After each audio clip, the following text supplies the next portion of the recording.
Sadashiva Samarambam Shankaracharya Madhyamam Asmadacharya Paryantam Vande Guru Paramparam Ishwaro Guratmeti Murti Beda Vibhagine Vyomavda Vyapta Dehaya Dakshinamurtave Namaha Sava Vedanta Sedanta Gocharam Tamagocharam Govindam Paramanandam Satguru Pranatoshimaham Om Shanti Shanti Shanti Om Ishwara Om Namastê.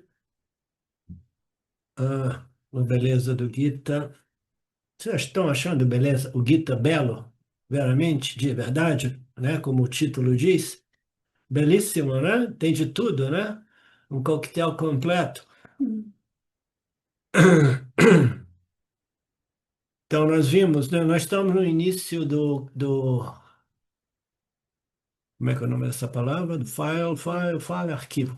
Do arquivo, o arquivo 11 ao 13, tá? Do capítulo 13. O capítulo 13, o arquivo versos do 11 ao 13. Então, nós vimos que anteriormente, né, os versos anteriores foram todos eles dedicados à natureza de Ishvara, Saguna e Nirguna, e tudo aquilo ali culminou com a importância, né, com os versos, né, diversos versos a respeito da importância da devoção, que a devoção é algo inerente, né, a esse processo vedântico. E nós vimos também que aí nós entramos na última fase do Gita, né, que são do capítulo 13 ao 18, a fase conclusiva, que é mais focada nas declarações de identidade dos Upanishads, ou melhor, mais focado no Jnana Yoga. Mas ainda assim, no início deste capítulo 13, o Krishnaji abordou um termo, né? Entre outros tópicos, ele abordou um termo que ele chamou de yana, né? E esse yana, ele é como se ele tivesse dado um passo para trás, ele, em vez de chamar yana o conhecimento por si, ele chamou de yana todas as virtudes ou qualificações necessárias para o estabelecimento do Atmayana, né? Propícias à obtenção do Atmayana. Então é interessante, às vezes, a gente ver a composição das palavras em sânscrito, que nós vimos que Yana Upakaranka Gunaha, né? Então, o que significa? Virtudes benéficas, né? Que promovem o autoconhecimento, né? Virtudes benéficas ao autoconhecimento. E é curioso, o que chamou minha atenção foi esse Gunaha, né? Yana, e depois, né? Aquilo que beneficia o autoconhecimento, ele falou Gunaha. Guna aqui significa as virtudes, né? Eu achei interessante, o Swami não elabora exatamente a raiz e o porquê do utilizo da palavra Gunaha, mas são as nuances que eu acho interessante, né? Então, guna aqui significa essas virtudes, né? Qualquer virtude que torna a mente elegível para receber e reter o autoconhecimento. São chamadas de, todas essas virtudes juntas são chamadas de yana. E é curioso, por que que ele chama isso de yana, né?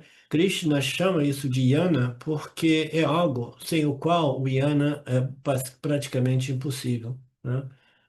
Então é aquela coisa, você precisa deste desenvolvimento que depende de um outro tipo de yana, de conhecimento, que é o conhecimento a respeito das leis e princípios de Mitya, né? Que nos permitem a compreensão de tais leis de modo tal a harmonizarmos com essas leis, né? Nos conformarmos com essas leis, porque somente então nós desenvolvemos determinadas qualificações chamadas aqui de virtudes, né?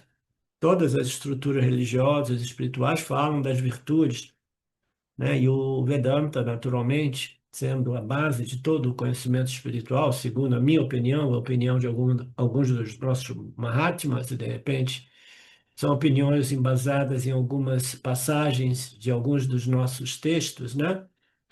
Então, essas virtudes, né, elas são desenvolvimentos a partir da compreensão do Dharma, compreensão dessas leis que nos permitem viver em paz, viver, né? Essa palavra harmonia é muito forte, muito importante, porque se a gente não vive em harmonia com determinado meio ambiente, digamos assim, né? Eu, quando fui viver um período da minha vida no Japão, eu não conseguia compreender a cultura japonesa e eu não conseguia, naturalmente, me harmonizar. Eu não tinha o Yana, não tinha o conhecimento a respeito daquela cultura japonesa. Não tendo conhecimento, eu não conseguia me harmonizar e eu estava sempre pisando no calo de alguém ou dizendo alguma coisa inadequada e agindo de modo inadequado, né? Por quê? Porque eu não compreendi, né, o meio ambiente, não compreendi exatamente aquilo. E nós vivemos num planeta, vivemos naquilo que nós chamamos o nosso mundo, né? E nós precisamos compreender as leis. Mas que leis são essas? Não são as leis dos homens. As leis dos homens são cheias de biases, né? Como é que chama? Defeitos. Hã? Defeitos. É. São cheias de defeitos, e são cheias de viés, eu queria dizer, cheias de motivações políticas e etc., né? Então, aqui nós temos uma lei invisível, uma lei que não vem dos homens e que para 99% mais, ou plus dos seres humanos, elas simplesmente são ficções originadas do Veda, né?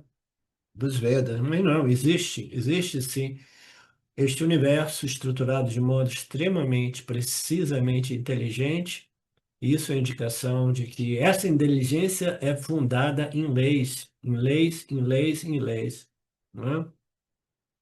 Eu estava ouvindo, eu gosto muito de ouvir entrevistas e debates, né, dessas mentes modernas que compreendem ciência e a ciência tecnológica moderna.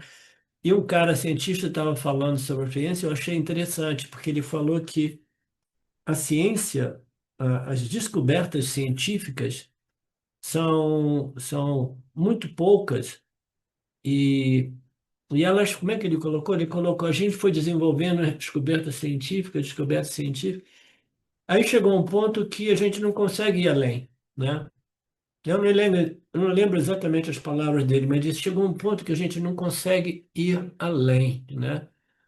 Ele citou alguns exemplos, mas a gente pode também imaginar o exemplo dos cientistas querendo encontrar, né, a fundação, ou a essência, né, a substância essencial desta criação, deste universo no qual vivemos, né, o que que é realmente a causa, a essência, né, a natureza essencial deste universo. Então, eles chegaram a um ponto ali que eles não conseguem mais compreender. Por quê? Porque esta causa ela pertence a uma outra ordem de realidade que é realmente a única realidade, né? Mas que vem sobreposta dos gunas de Maya que produzem essa ordem aparente chamada Mitya, que a gente tenta explorar, conhecer, chega um ponto que a gente, mais ou menos, a gente fica limitado, né? Mas esse cara falou também sobre conhecimentos no campo da ciência médica e em outras coisas, que parece que a gente ficou meio paralisado em termos de desenvolvimento de conhecimento. Mas, por outro lado, o desenvolvimento de conhecimento AI, né, está partindo com toda velocidade, porque já não depende da gente. O AI está desenvolvendo a si mesmo rapidamente, né? Só a virtude se torna mente legível. Tudo isso é chamado de yana. O conhecimento aqui é essa base de qualificações. Nesses versos, o Krishna Guru enfatiza a importância da devoção como uma virtude fundamental. Então, todas essas virtudes, eu acho que são umas 20 virtudes, todas essas são virtudes que estão conectadas com o espírito, a atitude de devoção, gratidão, reverência a Deus, né? Swami faz algumas afirmações assim meio radicais aqui. Uma delas é: o conhecimento espiritual não é possível sem devoção ao Senhor. Somente na atmosfera de devoção Jnana Yoga é possível. Por isso que no 12º capítulo nós vimos que Karma Yoga também deve ocorrer somente na atmosfera da devoção, né? Então, Karma Yoga, Upasana Yoga, né, a observação do Dharma, tudo isso envolve a devoção. E o Yana Yoga, então, Yana Yoga, depois a gente não precisa de devoção, ainda mais devoção, né? Então, nós vimos isso, né, de modo bem, né, extensivo e detalhado, né, minuciosamente explicado nas palavras do Krishna e do Swamiji, né? E a importância de viver numa atmosfera de devoção. Finalmente, Yan Yoga, autoconhecimento, também somente é possível se há devoção. É por isso que no 12º capítulo nomeamos a Yoga da devoção, Bhakti Yoga, né? O último capítulo dessa fase central do Gita, né? Enfatizando realmente esta devoção, né? E só para ilustrar um pouco o porquê, né, da ênfase nesse espírito, nessa atitude de devoção, né, eu costumo explicar em termos mais simples, né, menos filosóficos, mas fundamentalmente o indivíduo, este ego humano, né, ele rouba a cena de certo modo, né? A gente chega aqui e a gente tem autoconhecimento, essa autorreflexão, eu sou, eu existo, eu sei que eu existo. Imediatamente a identificação com o corpo e a mente se estabelece, né? Aí a questão da autoimagem positiva, negativa, né? Vai desenvolvendo. E o indivíduo, naturalmente, o ego entra e diz assim: não, eu tenho que cuidar dessa história, eu tenho que proteger a minha autoimagem positiva, né? Aí fica aquela gangorra, o indivíduo se sente, né, lá em cima e lá embaixo em termos de autoimagem, né? Sempre depende do ponto de vista de suas comparações, né? E, e essa é a problemática do indivíduo, né? Principalmente vivendo numa cultura extremamente materialista, né? Diferente daquela indiana, que também está desaparecendo na Índia, né? E o Bhakti aqui é fundamental, por quê? Porque a menos que o indivíduo compreenda que esse aqui não é um universo, né? Não é um cosmos, não é uma vida que surgiu assim por acaso, né? Pá, e de repente os seres humanos apareceram por acaso e aleatoricamente, né? E que não existem realmente regras e leis e que aqui vale tudo. Não vê os animais vivem, é a, é a lei da selva, o mais forte vai e come o outro, etc. Né? Então o ser humano tem essa natureza animalesca, né? Animal que, né, faz dele um indivíduo, às vezes, né, tão ou mais animalesco do que muitos animais, né? Então, o indivíduo, ele vivendo, né, esta situação, metade espírito, metade matéria, né, o aspecto animal, o aspecto espiritual, né, ele dividido entre esses dois princípios, e sempre, né, se sentindo separado, independente do todo, da toda manifestação, ele esquece de qualquer modo, ele esquece, né? Ele já nasce, nós nascemos com uma ignorância profunda, muito embora muito conhecimento já venha conosco estabelecido na mente causal, né? Mas ainda assim é raro encontrar um indivíduo num ambiente propício e com vacinas espirituais necessárias para desenvolver isso chamado de devoção ao Senhor, tá? Devoção ao Senhor requer muito conhecimento, uma cultura que passa através de vidas e uma capacidade egóica de aceitar que isso aqui é uma criação que envolve inevitavelmente um princípio criador e ela é mantida por leis do Criador que precisam ser observadas. E se nós não observamos isso, se nós não compreendemos que existe Deus, que existe Bhagwan, que existe Brahman, né? Que existe Ishvara, E se a gente não compreende isso, a gente jamais vai poder converter essa emoção humana tão vulgar, que é a emoção dos nossos referentes aos nossos ganhos e perdas, nos nossos gostos e desgostos, o que eu obtenho, o que eu fracasso em obter, né? O que eu quero, o que eu não quero. A gente, sem esse contato com esse poder supremo, com essa inteligência suprema, o Criador, a gente jamais vai desenvolver realmente essa emoção de quê? De reverência, amor e gratidão pela oportunidade, né? Porque a gente não sabe exatamente, né? A ciência diz que tudo ocorreu por acaso, aí os organismos mais complexos foram se desenvolvendo e que ele chama a mente de consciência e a consciência surgiu da matéria, tá? Então esse é o relato do ponto de vista científico, né? E os Upanishads, né, essas declarações, elas vêm da milênios e milênios, sempre existiu como embutido na criação, para reverter esta reversão, que é a percepção do givo humano, né, que é revertida naturalmente através da percepção sensorial.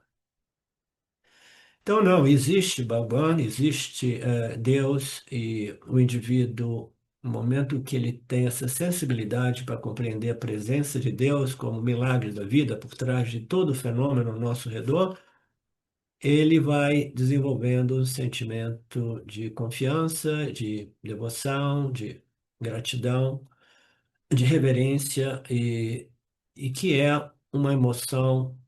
A emoção é uma energia, ela precisa ser convertida neste mundo aqui, nada é criado, nada é destruído, tudo é transformado, convertido. Então são as nossas emoções humanas de querer e não querer que devem ser convertidas nesta emoção sublime, que é a devoção, um sentimento profundo de gratidão ao Senhor, aceitando aquilo que vem como praçada, como novas oportunidades de reorientar as nossas vidas, né? Então, esse é um parênteses para, né, salientar o porquê do Swamiji está dizendo aqui que o Bhakti, sem essa devoção, o indivíduo realmente tem pouca possibilidade de obter o Atmayana. E não somente por isso, né? Mas também porque o Atmiyana, ela nada mais é, em palavras simples, como uma transferência do senso de identificação do indivíduo que passa do corpo-mente para a consciência. Ele sabe que ele é a consciência, sua real natureza, né? Mas ele interage no mundo através do corpo-mente, como um corpo-mente. E essa transferência de identidade ela ocorre na mente, no intelecto, o ego. O ego simplesmente ele se reposiciona como simplesmente um fazedor e um desfrutador, né? Em sua função instrumental, né? Porque nós fomos desenhados para respondermos aos estímulos do meio ambiente e as nossas respostas são em palavras e ações, né? Então, nós colocamos palavras, ações, e nós estamos impactando o campo, colocando, né, o nosso input. E, e esse ego, ele precisa compreender, eu sou um mero instrumento aqui, né? Fui dotado de uma capacidade inteligente de discernir, determinar e agir, e eu faço isso em harmonia, né, com a minha natureza superior, em harmonia com Atma, né? com Nirguna Atma, com Brahman, né? Então, esse ego, ele se reposiciona, ele se coloca em seu devido lugar, ele já não, como é que se diz a palavra que eu uso frequentemente, frequentemente eu esqueço também. Ele não rouba Betânia, como é que é? Ele não, ah, se alguém lembrar aí uma palavra que eu uso, mas que esqueço, né? Não, ele não Usurpa? usurpa? Não. É outra palavra, mas essa é por aí mesmo, Felipe. Ele não se apossessa, mas é outra palavra. Ele não, ele não rouba, não se apossessa daquilo que pertence a Ishvara, a sua natureza superior, né? quando ele se acha realmente o fazedor, o originador de seus pensamentos, o fazedor de suas ações, aquele que fala, que age e que desfruta dos resultados, né? Então, este ego ele está tão consolidado neste sentimento de que eu sou o corpo, mente, sentidos, que dificulta essa transferência, entendeu? E esse ego vai afrouxando, afrouxando, afrouxando, na medida que ele reconhece Ishvara como a totalidade de todos os fatores, Daiva, né? E esse Ishvara, sendo aquele que realmente controla essa equação incrível, né? Que é a causalidade, essa lei mais fundamental da criação. Então, compreendendo essa lei como Ishvara, né? O sistema Ishvara, como eu costumo de dizer, então o indivíduo, este ego do indivíduo, ele vai afrouxando, né? E ele começa a já não se apropriar, agora eu lembrei, se apropriar daquilo que não pertence a ele, entendeu? Pertence tudo a Ishvara, né? Pertence tudo a Ishvara. Ah, mas é um Ishvara aparente? Sim, tudo neste mundo aparente pertence ao Ishvara aparente, inclusive este instrumento, corpo, mente, sentido de cada um de nós, né? Então, o, o ego ele precisa, né, passar por esse processo de purificação de modo que essa identificação equivocada que causa o sofrimento do samsara possa ir afrouxando, assim por dizer, até que essa transferência de identificação seja possível e possível de ser retida também. Por isso que o Jnana Yoga requer o fundamento do Bhakti também, porque o Jnana Yoga é um processo muito interessante. Tenho dificuldade de falar isso sem me emocionar, porque quando você ouviu desses ensinamentos tantas vezes, tantas vezes, tantas vezes, e ainda assim, dependendo de cada um de nós, né, no meu caso, eu sabia que estava faltando alguma coisa, eu sabia que estava faltando alguma coisa. E chegou um ponto no meu processo que eu parei de meditar, parei de fazer tudo, a única coisa que eu fazia era orar, porque o que mais você pode fazer, né? Eu tinha compreendido os ensinamentos, eu não tinha entrado em contato com o Vedanta, mas eu tinha compreendido 20 anos, né, nos fragmentos do Jnana Yoga que existiam no mercado espiritual da época, né? Eu tinha compreendido que eu era a consciência, tudo era consciência, etc, etc.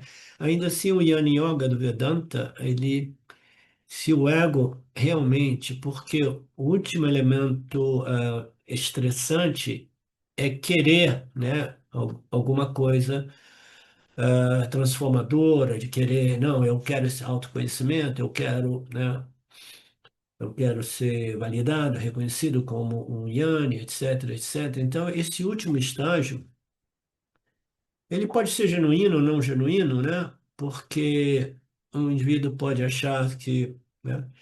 Não, eu quero o Atmiyana, eu quero o Atmiyana, eu quero o Atmiyana, pensando que se trata mais de um status, né? Ou ele pode achar eu quero o Atmiyana porque eu acredito nas escrituras, eu acredito que seja possível e acredito que o Atmiyana seja profundamente transformadora. Provavelmente o Vedanta desmistifica tudo isso, né? No sentido místico, transcendental, aquela coisa, dizendo simplesmente que você vai viver em paz consigo e possivelmente neste mundo que não conhece a paz, né? Então, o Yana o Atmiyana, ele requer, é o último estágio no qual o indivíduo tem que fazer uma rendição, uma entrega total ao Ishvara, entendeu? E aí também, de novo, se o ego tiver ainda muito se achando, ele vai achando, eu sou o fazedor do meu Atmiyana, né? Eu sou aquele que, quando eu quero uma coisa, eu faço, e bababá, e bababá, e bababá, né? Então, a devoção está presente em todos os estágios, eu diria até principalmente no Jnana Yoga. Aqui a palavra Maya não se refere a Krishna, se refere ao Senhor. Ok. Então vamos a esse verso aqui. O Swami apresenta um verso 21. Qualquer devoto que deseja adorar fielmente qualquer forma específica, eu estabilizo a fé. Ele está fazendo um recap, né? Uma recapitulação. Eu vou passar rápido por aqui. Nós já conhecemos esses conceitos muito bem, né? Teve um período que eu usava muito, que existe somente um Saguna Ishvara. A gente chama de Ishvara no Vedanta, né?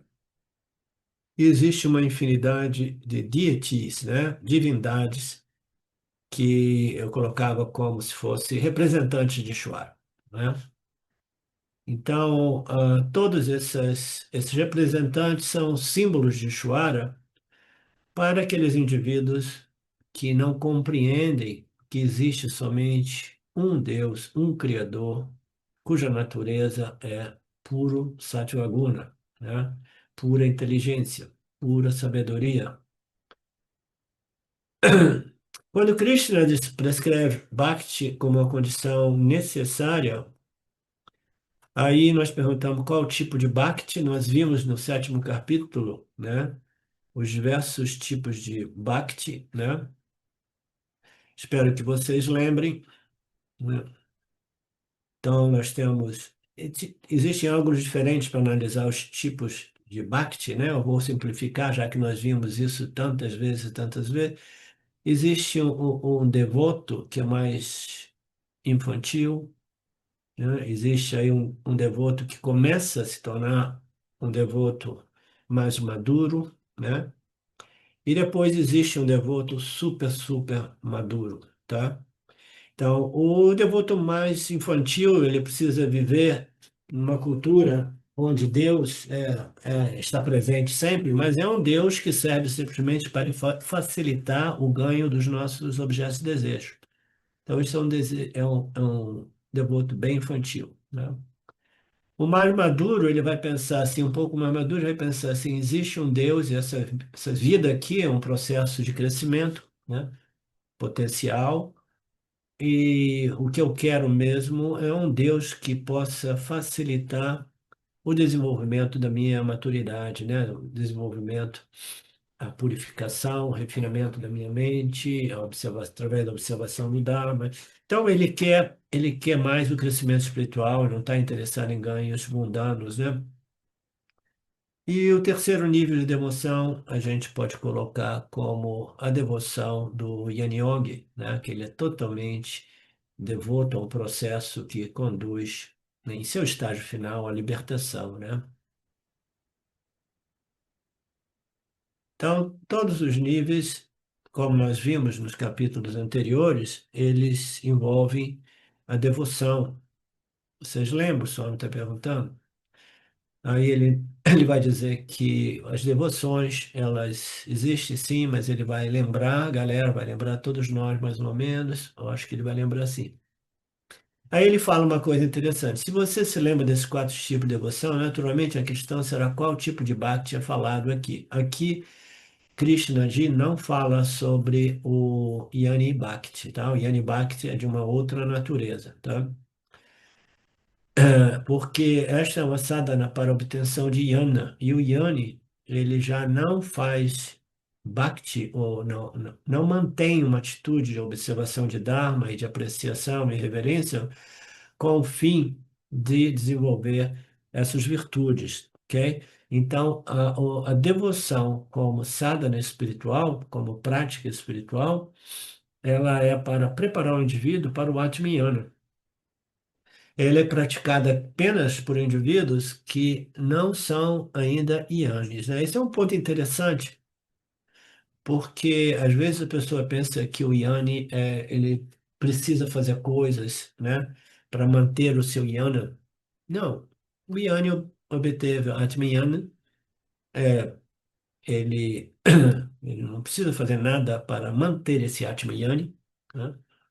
Ele não precisa ouvir, né, ou ler livros sobre Atmiyana.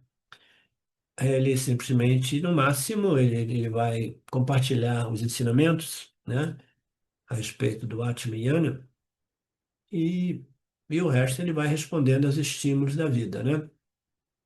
Então, essas práticas, essas sadhanas, né, fundamentalmente, elas servem para os anianes.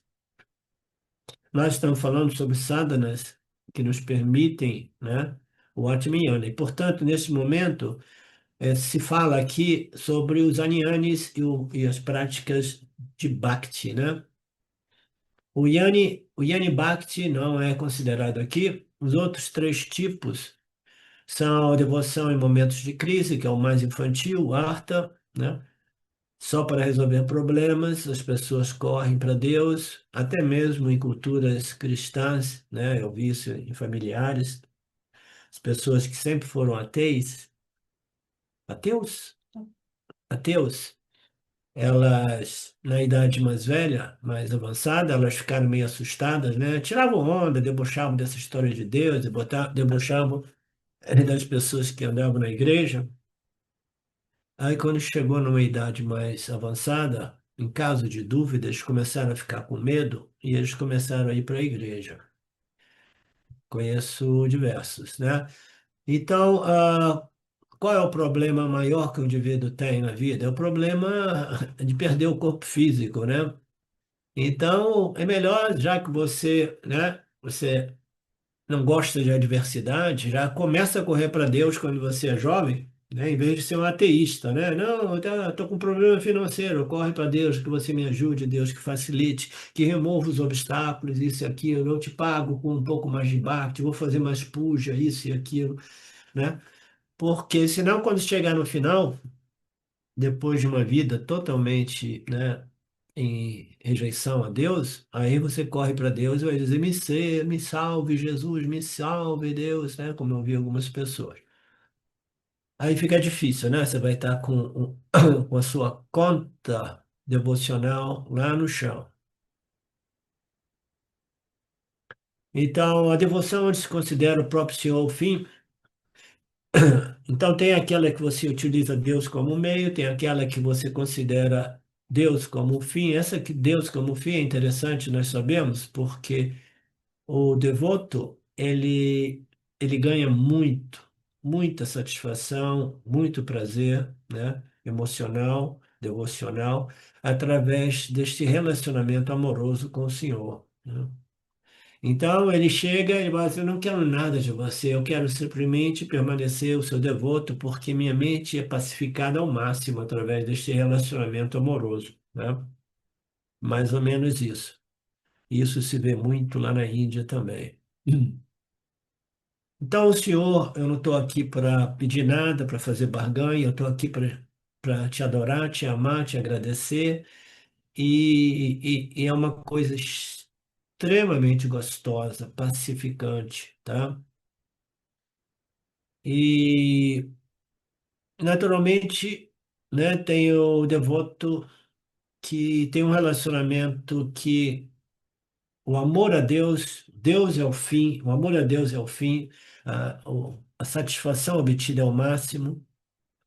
E o indivíduo, ele neste estágio, ele não quer nada, ele só agradece, agradece, agradece. Agradece, eu coloco em termos, né, de uma devoção na qual o indivíduo só agradece, ele já não pede mais nada.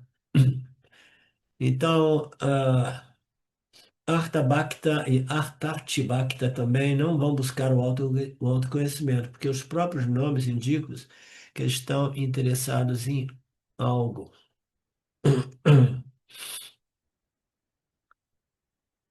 Portanto, ele pedirá apenas a libertação. Artha Bhakta devoto é uma pessoa em crise, um problema, e, portanto, ele pedirá apenas essa libertação da crise, né?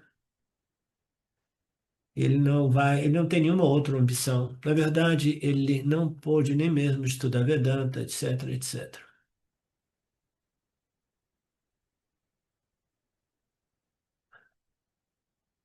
E o Swami fala: ao meu Senhor eu voto que tipo de servidão realizarei, que tipo de recompensa receberei. Somente estará sempre assim.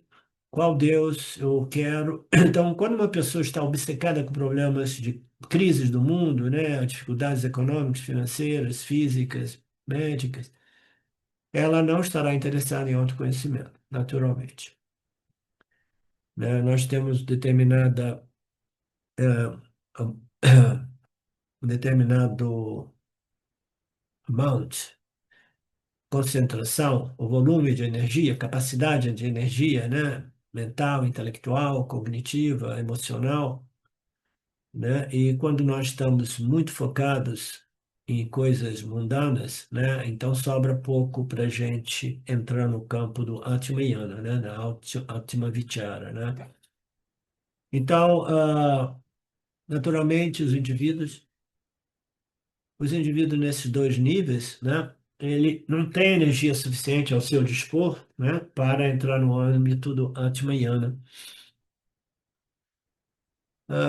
São aqueles preocupados com arte e calma, né? Segurança e prazeres da vida. O terceiro tipo é o Jinyatsu Bhakti, que considera, portanto, por eliminação, três se foram, então apenas um ficou de fora. E qual é? Jinyatsu Bhakti considera o Senhor é o objetivo em si, não que eu queira realizar algo através de Deus, mas eu quero realizar Deus como a minha própria natureza. Então, este é o campo do Yani Bhakti, né? Yana Bhakti.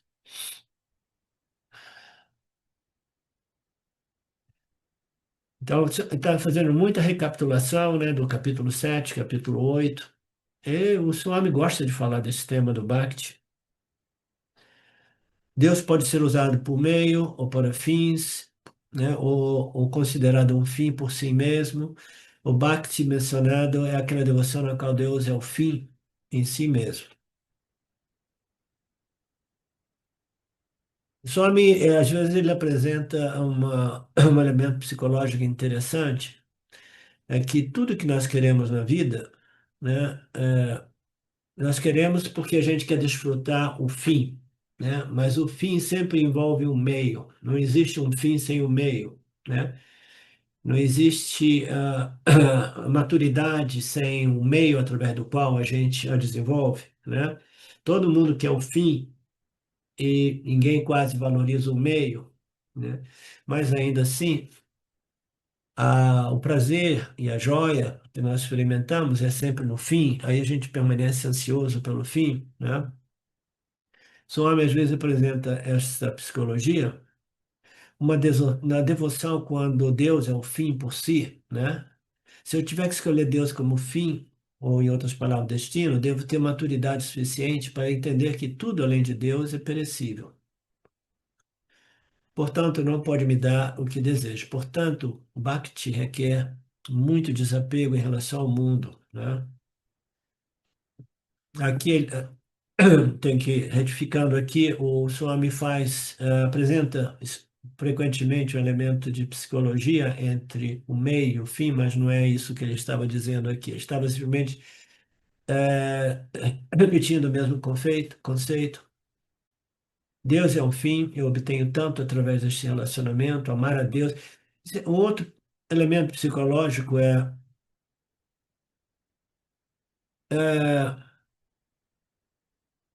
a gente quer a felicidade, todos nós queremos ser felizes, né? E a felicidade, você já notou quando você se apaixona por alguém, você se sente feliz? Né? Esse é um exemplo simples para a gente compreender. Quando a gente está apaixonado, né? No início somente, né? Principalmente, a gente fica muito feliz, né? A gente fica muito feliz. Então, existe uma conexão entre o amor e a felicidade, né? E o amor a Deus é um amor que só cresce, tá? Ele não é sujeito ao tempo, ou à traição, né, o apanamento, né? Uma coisa que vai apagando, vai. Não, todos os Bhaktas sempre disseram, é um amor que só cresce. E nós somos felizes quando nós amamos, né? Então, o Swami fala disso frequentemente, né? A sua obsessão, o seu amor pela vida, pelas pessoas e as coisas tem que ser transferida pelo amor a Deus, porque é um amor que depois só cresce e permanece sempre, né? Ao contrário do amor pelas coisas e as pessoas. Então, Deus é um fim em si mesmo. Se eu tivesse que escolher Deus, eu preciso de maturidade, e essa maturidade, né, ela depende de vairag, de não apego às coisas do mundo e às pessoas do mundo, né? Não pode me dar o que desejo. Sim, Betânia, É, eu fala alto. lembro uma vez, faz bastante tempo, né? Várias vezes, na Vocês estão verdade. ouvindo a Betânia? Várias vezes, na verdade, você falou isso, né? Eu tenho uma vássana de romântica, né? Sim, E eu vejo essa vássana ainda presente, por mais que eu tire os meus órgãos dos sentidos nesse momento desse campo, né? Como uma escolha mesmo. Mas você está falando de romance humano, eu né? estou falando de romance humano, Tá. né? E quando você diz o amor a Ishvara só cresce, né, e permanece sempre, eu também. Você já falou isso, mas está me vindo isso mais claro ainda. Que essa substituição dessa vássana de romance pelo ser humano, Sim, né? Ela pode ser também um indício de que há uma possibilidade de desenvolver essa vassana maior ainda por sem dúvida. Bhakti, por essa devoção, né? Eu queria que você falasse um pouco Sim, disso. eu posso dizer que tem pessoas que têm esse centro emocional mais aguçado, mais desenvolvido, outras são menos, né? Então, essas pessoas que têm esse centro emocional mais assim são mais tendenciosamente românticas, né? Em termos de romances com as outras pessoas, etc., né? E tem pessoas que são mais secas, né? Mais intelectuosas, etc., né? Então, o amor a Deus é o último, ultimate, né? Romance, né? E que depende, sim, de uma capacidade, um desenvolvimento desse centro emocional, desse centro sentimental, né? Quando eu dizia que eu sempre tive uma personalidade romântica, né? Eu dizia mais associado ao fato de que quando entrava em contato com os meus gurus, desde o guru número um, né? Até os últimos gurus, principalmente no início, quando eu era mais infantil, menos maduro, né? Eu me apaixonava pelos meus gurus, tá? Então é o quê? Era um romantismo que eu sentia, que é natural, que ocorre frequentemente, né? Que você transfere projeção de amor e de sentimental para com os outros seres humanos, você transfere por uma figura de guru, né? Você respeita por isso, por aquilo. Você está obtendo sabedoria, conhecimento, oportunidades, experiências diferentes, etc. Então, é nesse sentido, né? O romance, eu era um romântico que tinha a tendência de ficar assim, meio apaixonado pelo meu guru. E quando eu encontrei Ramji, isso mais uma vez aconteceu. E era curioso porque eu estava no meio ambiente, né? Fazendo alguns seminários lá, onde a maioria das pessoas não tinha essa expressão romântica, né, devocional. Eram tudo mais pá, pá, pá, pá. Bem, eu achei até estranho, assim, nossa, só tem cabeção aqui, não vejo ninguém realmente mais romântico, mais emocional, né? Então, essa era a minha tendência romântica, né? Alguma coisa ou outra? Não, essa sua. A minha nunca foi com o guru, esse romance, né, assim, mas o meu sempre foi com um homem, um masculino, né? Estou falando disso também, que essa possibilidade de. transferência nesse momento, já que eu tirei o foco desse local, né, e tem essa possibilidade de transferência desse romance para Ishura, né? Sim, sem dúvida, né? Essa tendência sentimental, romântica, é muito natural, né? E ela cresce, né? Ela vai se desenvolvendo, você vai sendo menos sentimental, apreciativo de ver, né? As pessoas em geral que te dão prazeres sensoriais, você vai tendo esse sentimento para pessoas que transferem sabedoria e conhecimento para você. É um respeito, é uma apreciação pelo Yana que você tem por outros, entendeu? Então, é um processo evolutivo. Você transfere esse romantismo das pessoas, né, que dão prazeres carnais, sensoriais, emocionais, para o guru, que nada mais é do que o expositor das escrituras, mas existe por aí uma infinidade de gurus que se aproveitam, né, da infantilidade desses assim ditos devotos para obter vantagens pessoais, né? Mas é um processo, você vai transferindo a sua apreciação, o seu amor, o seu respeito, até que você transfere para, para Ishvara, né? Até que depois você entende? Ainda não está satisfeita? Assim, ok. Eu, por exemplo, tenho um amor gigante pelas escrituras, assim, né? Eu acho que isso, para mim, hoje é. E também por Ishura pela totalidade. Mas ainda sinto que preciso migrar ainda esse meu apego ao romance mais ainda, né? Nessa medida para Ishura Então, isso aí é algo e para o que vai autoconhecimento. crescendo, né, naturalmente. A fruta cai quando ela está madura, né? Essas, como é que se diz? Essas virtudes, né? Ou qualificações se desenvolvem gradualmente, não podem ser forçadas, né? Tudo tem seu Uhum. tempo, né?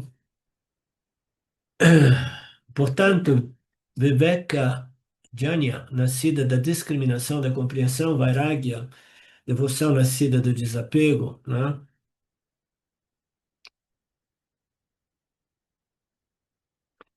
Vairagya, né? Nascida do desapego, da maturidade, é uma devoção na qual sei que somente Deus pode me dar Purnatva, plenitude, segurança, realização, etc., né? Então, quando o Swami diz que somente Deus pode me dar esta segurança total, ele está dizendo, ele está se referindo ao último estágio da devoção, no qual Deus é reconhecido como a nossa própria consciência, a nossa própria existência, né? A única realidade, né? And then, somente então nós podemos compreender que nós somos inteiros, plenos, completos e seguros, nós somos, né, um sem nada além de nós, etc. E esta compreensão, ela se reflete, né, nas nossas experiências do dia a dia. Então, somente Deus pode me dar esta compreensão profunda, né, que realmente pacifica, né, produzindo a devoção, o desapego, o vairagya, né, e tudo isso. Tudo isso é um desenvolvimento orgânico, né, gradual. Quanto mais a gente permanece associado às escrituras, que a propósito, né, voltando a falar disso, as escrituras no Vedantas, elas aparecem como um pacote único. Escritura e guru, né? Ah, e talvez algumas pessoas tenham dificuldade de aceitar o guru e querem só as escrituras, né? Outras pessoas querem o guru, mas é um guru que não tem as escrituras, portanto, não é um teaching guru, não é um guru que ensina, mas é um guru de iniciação, digamos assim, né? Um guru. Mas no Vedanta, as escrituras e o guru, eles ocorrem no pacote único. Se torna quase que difícil você apreciar as escrituras sem apreciar o guru, ou apreciar o guru sem apreciar as escrituras.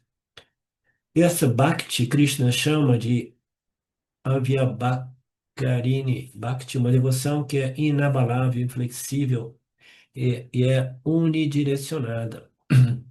Sim, é quando você, numa outra linguagem, você quer tanto esta, esta conclusão desse processo, né? E isso depende de uma devoção inabalável. Essa palavra devoção, não sei, eu precisaria dar uma investigação, dar uma googlada, né, para ver os significados literais dessa palavra. Mas você, quando Tem isso na Yoga do Amor, que fala que devoção é a atenção que você dá à ação. Você está devotada àquela ação, está dando atenção àquela ação. Quanto você tem de amor por aquela ação que você está realizando. então, a devoção, ela tem essa conotação de amor por alguma coisa, entendeu? Quando você ama, naturalmente, você é cuidadoso, é atencioso, né, etc. Então, a devoção, ela se reflete, né, como uma forma de amor mesmo, né? E você tem que ter um amor muito grande pelo Atmiyana, porque, como nós dizemos repetidas vezes, né? Eu não estou muito bem, eu estava com febre ontem, mas hoje eu estou quase 100%, mas não 100%. Mas esse amor, essa dedicação, essa perseverança, né? Esse desejo intenso, né? Tudo isso é parte da devoção do Yani Yogi, né? Então, ele tem um amor por esse processo, né? E esse amor é tão grande que ele começa a retirar as energias colocadas em outros campos de desenvolvimento e colocar essas mesmas energias neste campo de desenvolvimento, entendeu? É o desconectar e reconectar, como Swami Shimayananda costumava dizer. Shivananda costumava dizer que o processo de elevação espiritual nada mais é do que desconectar e conectar. Desconectar dos valores, né, do mundo e conectar com os valores apresentados nas escrituras do Atmayana. Então, isso vai crescendo, a devoção, ela vai se tornando inabalável, inflexível, e é uma direção só, quando chega um ponto, né, que toda a sua energia está indo neste canal, né? Imagina, né? Você tem uma montanha de energia, a gente vê aí diversos pequenos fenômenos, né, na nossa experiência do dia a dia, se vaza em diversas dimensões, né? A vazão é mínima, né? Mas se você vai obstruindo essas vazões aqui e ali, aí quando você vê, você tem uma vazão enorme, né? Indo numa direção única, né? Então, o processo vedântico que conduz ao autoconhecimento é mais ou menos isso. Chega um ponto que o indivíduo, ele, devido à maturidade, a maturidade é uma coisa que você não pode forjar. Devido à maturidade, o indivíduo, ele simplesmente, ele está pronto, como eu costumo dizer, a apostar todas as suas fichas, né? Não significa dizer que o indivíduo tem que se tornar um sannyasi, ir para a Índia ou ir para a floresta, mas ele pode permanecer no mundo, mas ainda assim, né, desenvolvendo esta famosa vairagya, né, desapego do mundo. Esteja no mundo, mas não seja realmente do mundo, né, como diziam alguns no passado, né? Então, esta é a maturidade que não pode ser realmente produzida artificialmente. Devoção inabalável com atenção total, ou seja, mesmo quando as transações mundanas estão acontecendo e mesmo quando as responsabilidades mundanas são cumpridas, olha o Swami dizendo isso, o devoto lembra, eu tenho todos esses papéis sociais, eu tenho que fazer essas coisas, né? Eu tenho que cuidar do galinheiro, eu tenho que proteger os ovos, senão os bichos comem.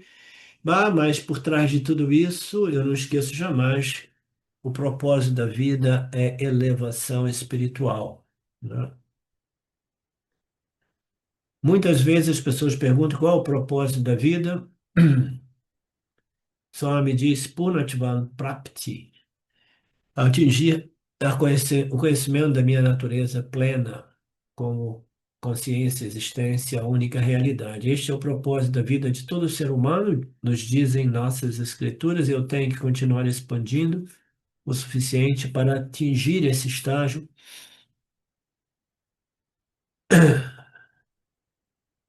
Purnatvan é o objetivo.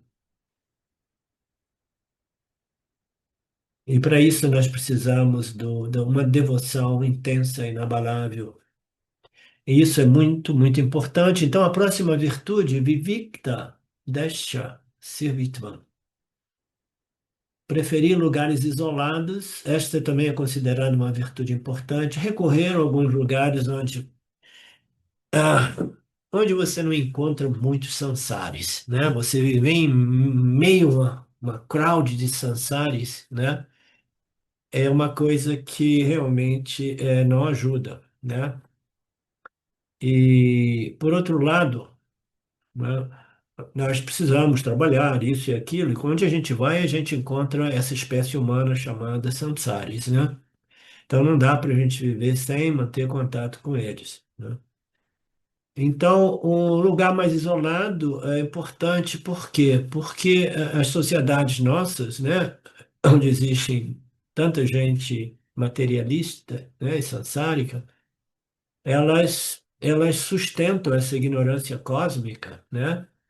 E a interação constante com esses meios vai reforçando os resíduos dessas ignorâncias no nossa mente subconsciente. Todo mundo vai reforçando isso. A gente vai nutrindo essas vássanas, tá? Eu via isso muito claramente quando eu saía da Índia e voltava para o Brasil para fazer uma visita rápida. Aí eu entrava em contato com um parente aqui, outro parente ali, e todo mundo dizia, cara, o que que você está fazendo da sua vida? Você já está chegando, né? Passando da idade, né? Você não tem nada, não tem dinheiro nenhum, não tem conta bancária, você tem um filho para crescer e, né? Você pirou, né? Aí aquelas vozes começavam a entrar na minha cabeça, né? Na minha mente.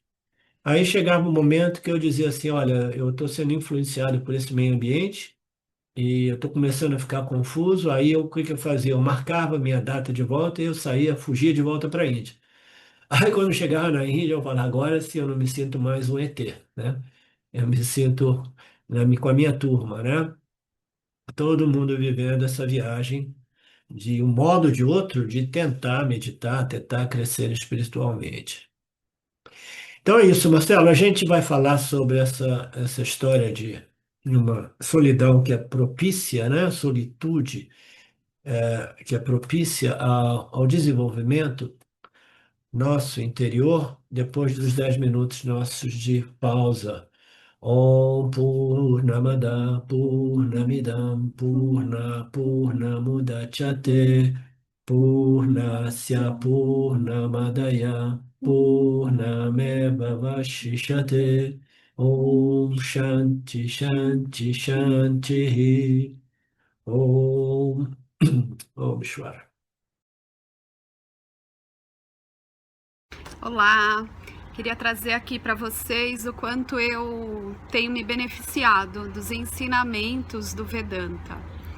Esses ensinamentos do Vedanta, eles mudaram a minha vida, o meu estilo de vida, né? A partir de uma compreensão sobre Jagata, o mundo, sobre essa pura inteligência, Ishvara, sobre o Jiva, né? A mente, o funcionamento, sobre a aplicação do Karma Yoga diariamente na vida, o quanto isso beneficia a purificação da mente, né? Para poder daí acessar aquilo que é mais valioso. Aliás, eu diria sem valor estimável, inestimável, né? uma riqueza profunda, que é a compreensão sobre os ensinamentos de Satya, a consciência, a existência ilimitada que sou.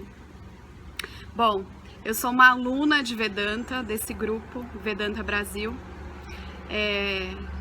que iniciei a jornada, estou no começo da jornada, mas essa jornada seria impossível sem o apoio diário de um professor qualificado, o professor Arlindo Nagar, nosso professor, que dedica a sua vida, que dedica as batidas do seu coração exclusivamente para o ensino do Vedanta. Ele gosta de usar a frase, o coração que se doa recebe. Então ele é esse coração que doa. E aí a minha pergunta e o meu convite é: e você? Tem se beneficiado também dos ensinamentos, da compreensão, da clareza desses ensinamentos que são trazidos para nós? Sim? Se sim, o coração que doa recebe. Então o convite é: se você se beneficia, você pode também fazer uma doação. Essa doação, ela é necessária, apropriada, para a manutenção, né, desse ensinamento vivo diariamente para nós. E é um convite para que a gente possa nutrir esse grupo com o dar e o receber. E se você se beneficia, tenho certeza, qualquer valor mensal é suficiente. É o valor que o seu coração sentir, mas é um valor apropriado.